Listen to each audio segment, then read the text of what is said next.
Buat gigi dulu dengan orang bagi sekarang ada beza-bezanya kan. Kalau packaging, sudut packagingnya, dari sudut cara letak ubat giginya, sudut kandungan ubat giginya, dari sudut periklanan, semua dia akan berubah mengikut kehendak pasaran dan juga kehendak semasa. Dan juga produk ini dia ada beberapa jenis lah. Kita bukan saja nak keluarkan produk yang good, produk yang bagus, tapi kita juga nak keluarkan produk yang berkualiti, ada kualiti dia. Di samping itu juga setiap produk itu dia akan laju di pasaran apabila dia dimasukkan dengan strategi branding tu. Branding strategi untuk menguatkan jenama tersebut. Di samping itu tentulah orang akan mencari apakah nilai-nilai manfaat yang ada pada produk tersebut. Itu produk. Kalau kita pergi yang kedua, ia berkaitan dengan price ataupun harga lah.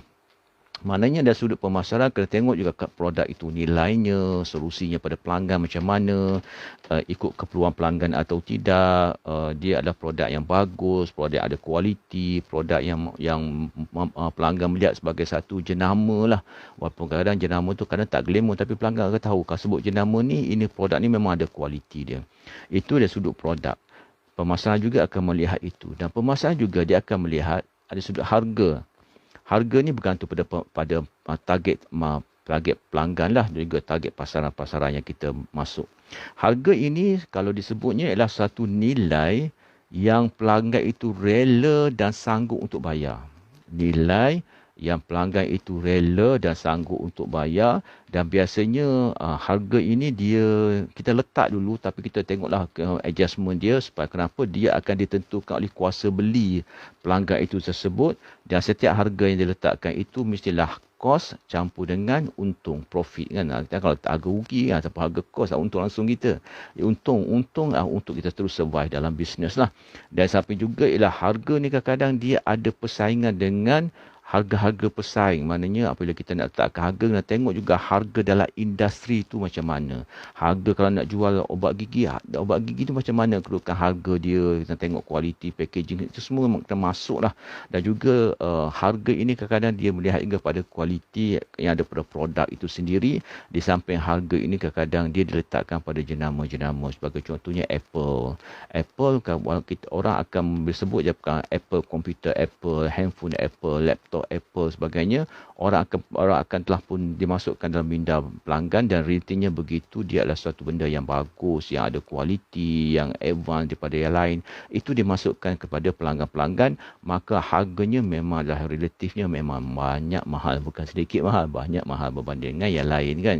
Sekarang kita boleh tengok yang lain pun dah mengejar. Kadang nampak kualiti hampir sama, tapi harga berbeza sebab di mata pelanggan jenama Apple itu jenama yang berkualiti dan jenama yang bertahan lama lah berbanding dengan jenama-jenama lain pada pandangan pemikiran persepsi pelanggan. Sebab tu dia berkaitan dengan itu juga, nak letakkan harga.